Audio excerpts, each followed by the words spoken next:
Bonjour, c'est le Père Alexandre de la paroisse orthodoxe francophone à Chambézy, Genève, en Suisse. Je continue mes petites vidéos de partage pastoral.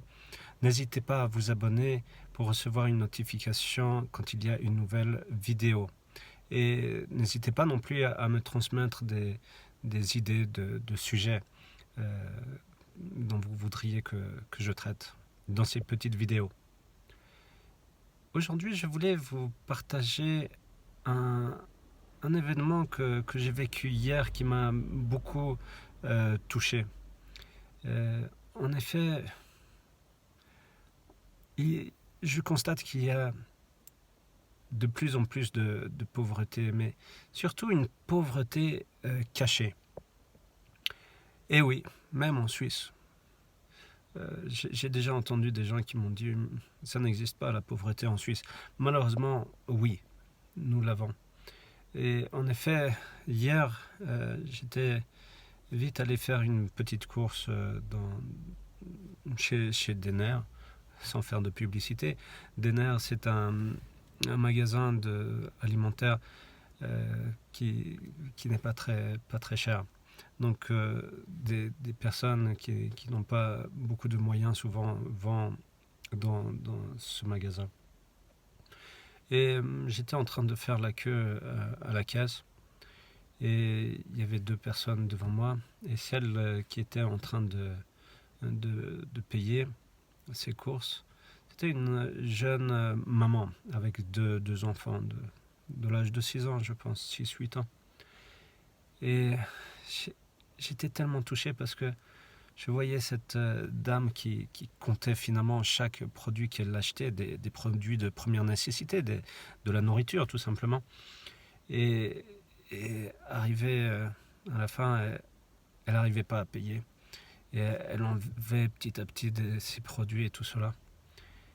Et bien sûr, j'ai demandé à la caissière à chaque fois de me transmettre les produits qu'elle mettait de côté pour les payer. Et vous voyez, la joie quand après je passe et puis je dis à cette dame, mais attendez, et puis je lui donne ces produits qu'elle n'arrivait pas à payer. Et vous voyez, je vois qu'il y a de plus en plus de misère.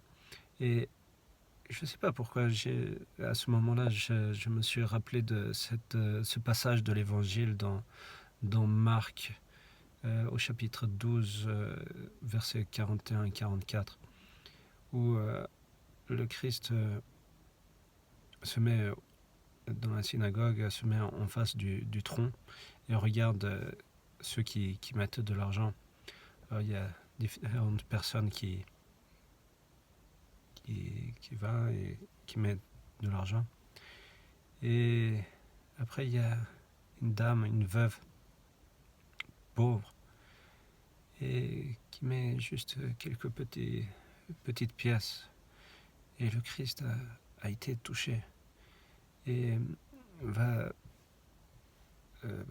vers ses disciples et leur dit, et commence par dire que c'est un enseignement, et montre que voilà, il y a eu différentes personnes qui sont venues, qui ont mis de l'argent. C'était des riches personnes qui ont mis beaucoup d'argent dans le tronc.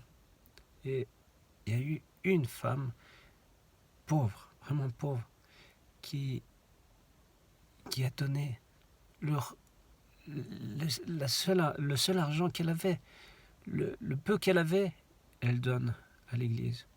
Et dit, mais vous voyez les autres qui ont donné beaucoup, c'était sur leur surplus. Et en fait, j'ai été touché par ce passage de l'Évangile, parce que finalement, si on aide, si on fait les choses, si on le fait juste comme ça, vite fait, comme ça, et sans amour, sans ce geste du cœur, que ça vient du cœur, que chaque chose qu'on fait, si ça n'est pas fait avec amour, ça ne sert à rien finalement.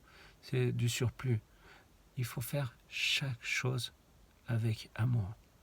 Et cela pour vous dire, voilà, on s'approche des fêtes de Noël. Qu'est-ce qu'on fait pour notre prochain? C'est ça qui est important. on sera jugé par cela, par cet acte.